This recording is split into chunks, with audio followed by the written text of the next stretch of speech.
तो सबसे पहले बात प्रधानमंत्री नरेंद्र मोदी के सुपर एक्सक्लूसिव इंटरव्यू की, जो कि उन्होंने दिया है moneycontrol.com को। और नेटवर्क 18 के editor in chief Rahul Joshi ने प्रधानमंत्री के साथ ये पूरी बातचीत की है, जिसमें उन्होंने अर्थव्यवस्था से लेकर महंगाई और ऐसे तमाम मुद्दों का जिक्र किया जिसे देश सुनना चाहता है। लेकिन एक बड़ा फोकस इस पूरे इंटरव्यू में रहा G20 का समिट और उसके जरिए दुनिया भर में जो भारत की स्थिति है उसको लेकर प्रधानमंत्री ने बहुत कुछ कहा है, भारत की लीडरशिप के बारे में।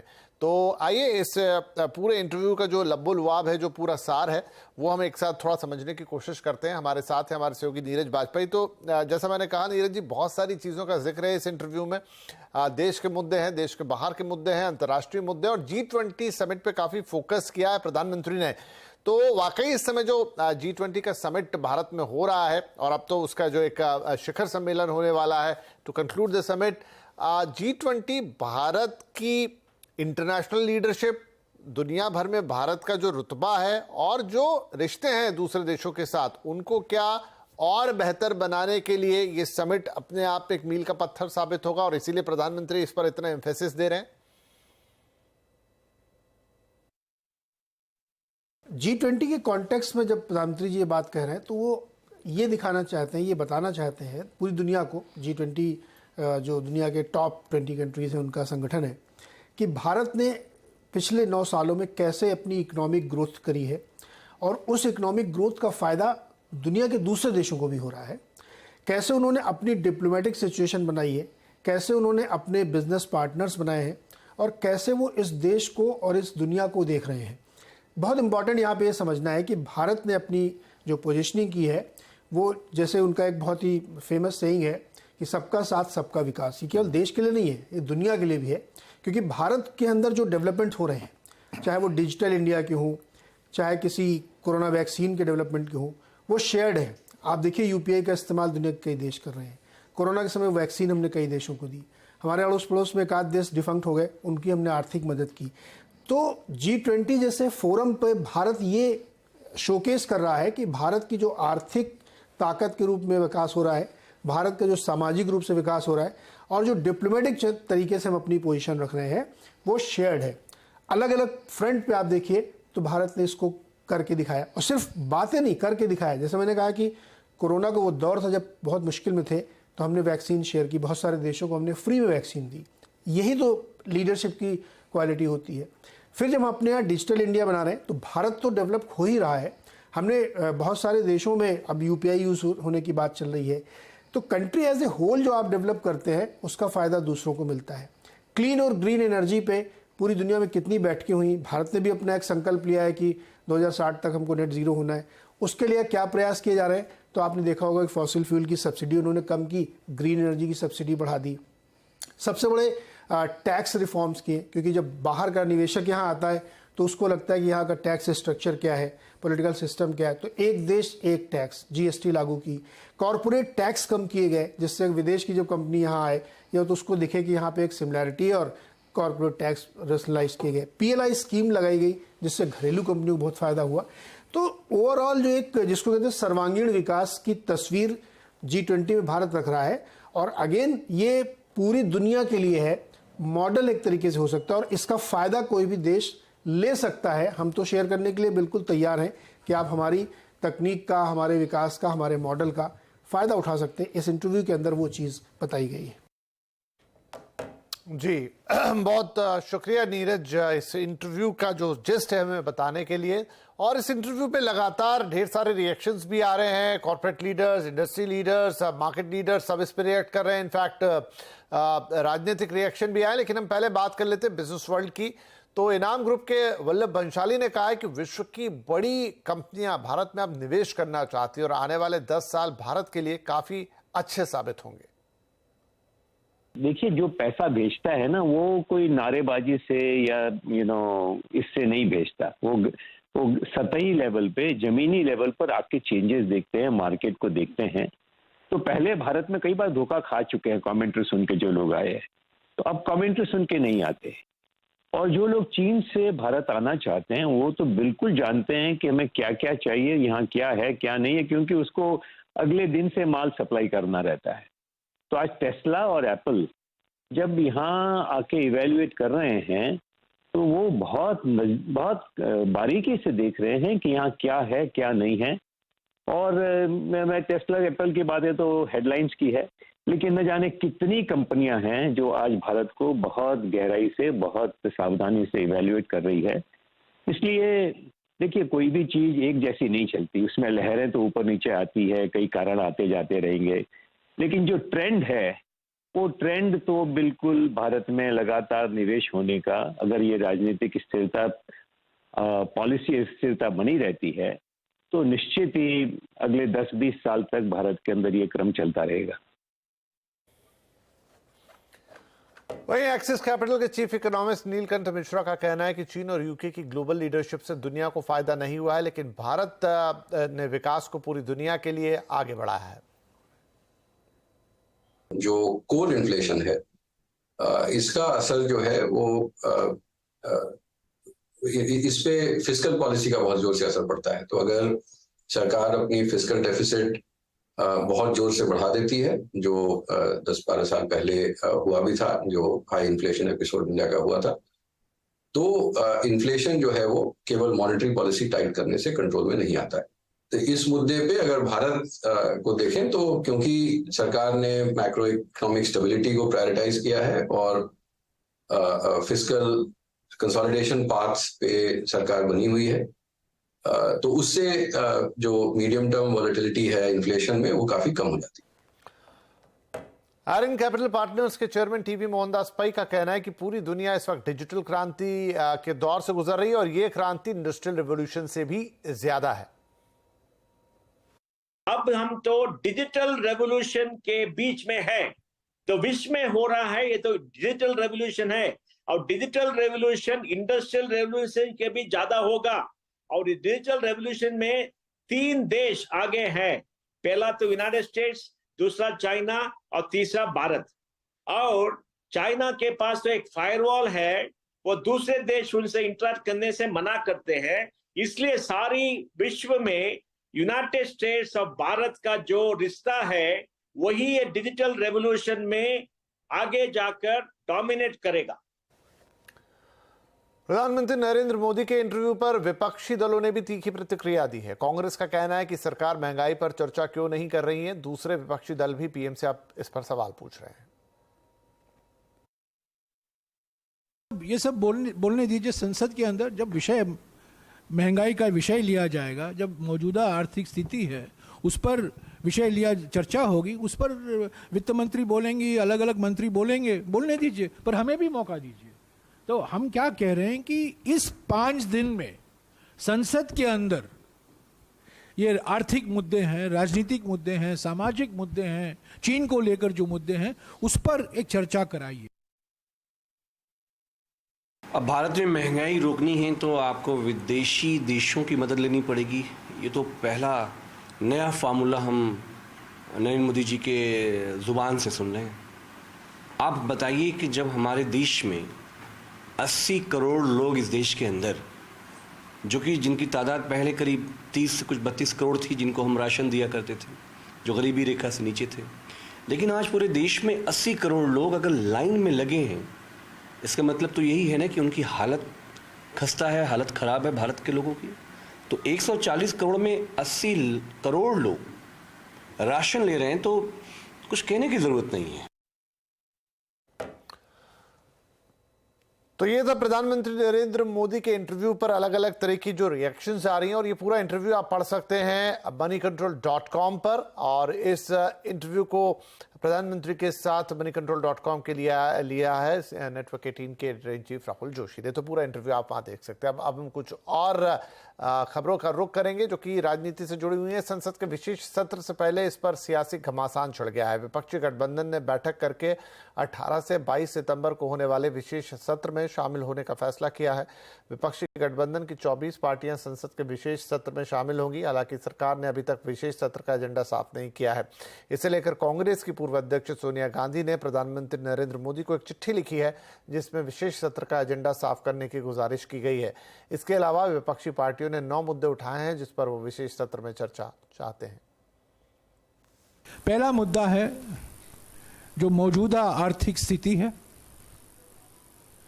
जो कमर तोड़ महंगाई है, बढ़ती हुई बेरोजगारी है, आर्थिक विषमताएं हैं, और जो खास तौर से सूक्ष्म, लघु और मध्यम उद्योगों के परेशानी को लेकर जो हम मुद्दा उठाने चाहते थे पिछले सत्रों में, हम उठा नहीं पाए। हम चाहते हैं कि इस पर 2 घंटे, 3 घंटे, 4 घंटे का बहस हो। इधर भारत नाम को लेकर सियासी विवाद थमने का नाम नहीं ले रहा है। सरकार की तरफ से इंडिया की जगह भारत शब्द के इस्तेमाल पर जोर बढ़ गया है। विवाद की शुरुआत राष्ट्रपति भवन की तरफ से G20 डिनर के लिए भेजे गए निमंत्रण पत्र से हुई थी, जिस पर प्रेसिडेंट ऑफ इंडिया की जगह प्रेसिडेंट ऑफ भारत लिखा गया था। G20 समिट में भी इंडिया के साथ भारत लिखा गया है। G20 के पहचान पत्रों पर भी भारत शब्द का इस्तेमाल किया गया है। इसके अलावा आसियान इंडिया सम्मेलन में प्राइम मिनिस्टर ऑफ भारत लिखा गया है। भारत नाम को लेकर विपक्षी पार्टियां लगातार सरकार पर हमलावर है। हमारी पार्टी का ये मानना है कि ये कतई भी उचित व न्याय संगत नहीं है, अर्थात ये घोर अनुचित है। बल्कि इस बारे में सच्चाई तो ये है कि देश के नाम को लेकर अपने संविधान के साथ छेड़छाड़ करने का मौका बीजेपी के एनडीए को या खुद विपक्ष ने एक सोची समझी रणनीति व षड्यंत्र के तहत अपने गठबंधन का नाम इंडिया रखकर इनको दिया है। विदेश मंत्री एस जयशंकर ने इंडिया बनाम भारत के मुद्दे पर प्रतिक्रिया दी है। उन्होंने कहा कि संविधान में भी भारत के नाम का जिक्र किया गया है।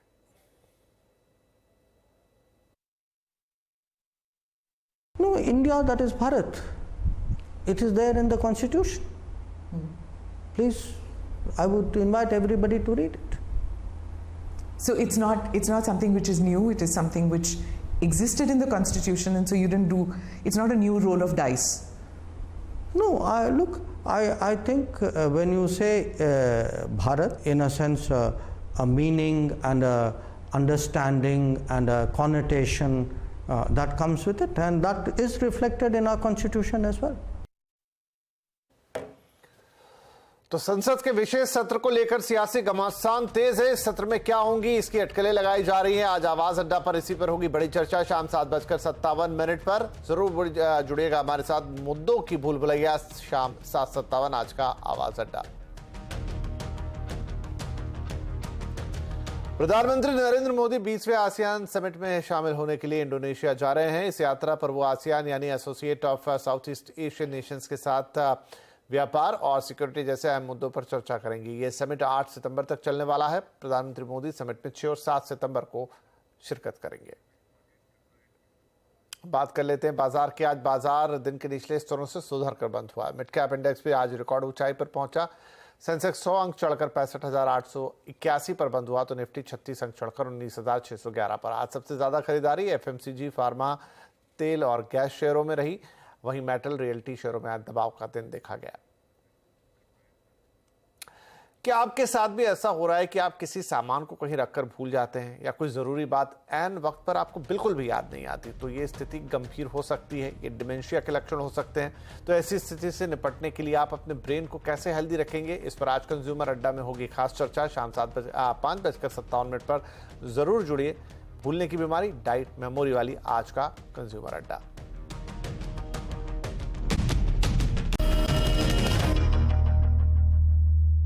Welcome back. आप देख रहे हैं आवाज समाचार। अब कुछ और खबरें बात कर लेते हैं G20 समिट की, यानी टाइम इंडिया का। 9-10 सितंबर को दिल्ली में होने वाली G20 समिट के लिए जोर शोर से तैयारियां चल रही हैं। समिट में शामिल होने वाले विदेशी मेहमानों का आना शुरू भी हो गया है। मंगलवार को नाइजीरिया के राष्ट्रपति बोला अहमद टिनूब समिट में शामिल होने के लिए दिल्ली पहुंच गए। वो इस कार्यक्रम में आने वाले पहले विदेशी मेहमान हैं। वहीं अमेरिकी राष्ट्रपति जो बाइडेन 7 सितंबर को 4 दिन के दौरे पर भारत पहुंचेंगे। तो इस बीच G20 समिट को लेकर दिल्ली जाने और आने वाली ट्रेनों और फ्लाइट्स में कई परिवर्तन किए गए हैं। ट्रेनों के अलावा, जैसे मैंने कहा, हवाई यात्रा पर भी असर पड़ने वाला है। G20 के दौरान दिल्ली में लगभग 300 फ्लाइट्स में बदलाव किए जा सकते हैं। हालांकि कैंसिल या डाइवर्ट हुई फ्लाइट्स की जानकारी वीवीआईपी एयरक्राफ्ट्स के मूवमेंट पर निर्भर होगी। खबर पर ज्यादा जानकारी दे रहे हैं हमारे संवाददाता रोहन सिंह। जी, G20 समिट यानी कि 8 से 10 सितंबर के बीच अगर आप दिल्ली से हवाई यात्रा कर रहे हैं तो कुछ बातों का खास ख्याल रखना पड़ेगा। सबसे पहले तो जो अभी तक इन्फॉर्मेशन है उसके मुताबिक लगभग 1/4 फ्लाइट्स यानी कि लगभग 300 फ्लाइट्स हर दिन जो है वो इम्पैक्टेड होंगी। इम्पैक्ट होने का मतलब है कि फ्लाइट्स कैंसिल हो सकती हैं या फिर उनमें डिले हो सकता है या फिर उन्हें डाइवर्ट किया जा सकता है।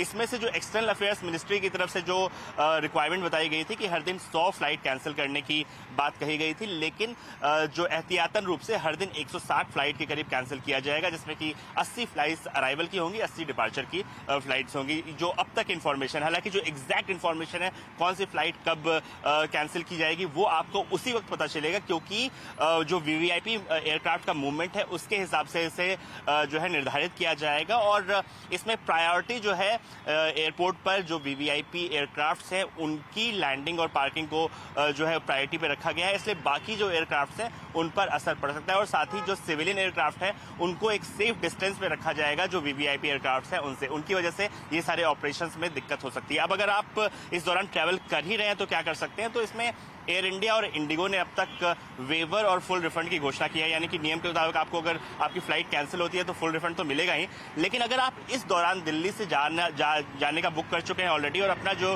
ट्रैवल प्लान है वो चेंज करना चाहते हैं तो आपको सिर्फ जो फेयर का डिफरेंस है सिर्फ आपको वो देना पड़ेगा। जो बाकी के चार्जेस हैं, कैंसिलेशन चार्जेस हैं, वो आपको ये दोनों एयरलाइन जो है वेव ऑफ कर देंगे और उम्मीद है कि आने वाले दिनों में जो बाकी एयरलाइंस हैं वो भी इस तरह की घोषणा करेंगी। लेकिन अब एयरपोर्ट पहुंचे कैसे, तो इसमें भी 2-3 बातों का ख्याल रखना पड़ेगा कि जो सेंट्रल दिल्ली एरिया है उसे अवॉइड करें और खासतौर पर टैक्सी को अवॉइड करें, क्योंकि उस दिन बहुत सारे सिक्योरिटी कंसर्न्स होंगे जिसकी वजह से आपको देरी लग सकती है। तो थोड़ा सा एक एक्स्ट्रा समय लेके चले। अगर आप डोमेस्टिक ट्रैवल भी कर रहे हैं तो 2 से ढाई घंटा पहले एयरपोर्ट पहुंचने की कोशिश करें, क्योंकि जो सिक्योरिटी अरेंजमेंट्स हैं हो सकता है कि आपको थोड़ा वक्त लग सकता है। और साथ ही जो सबसे अच्छा तरीका है इस वक्त एयरपोर्ट पहुंचने का वो होगा एयरपोर्ट मेट्रो, क्योंकि वो जो है उसे सिक्योरिटी से आप जो है वो आप इससे बाईपास कर सकते हैं, जो रोड सड़क पे जो सिक्योरिटी है, और बड़े आराम से बहुत कम समय में आप एयरपोर्ट पहुंच सकते हैं। लेकिन हमेशा इस बात का ख्याल रखें कि कम से कम 2 से ढाई घंटे का एक मार्जिन एयरपोर्ट पहुंचने के लिए लेकर चलें।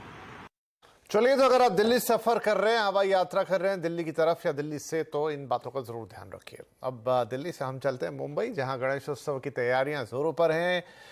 मुंबई का गणेशोत्सव दुनिया देखती है, लेकिन आज हम आपको दिखाएंगे वो जगह जहां से आकार लेती हैं सबसे खास गणेश प्रतिमाएं। देखिए संवाददाता पीयूष परमार की रिपोर्ट।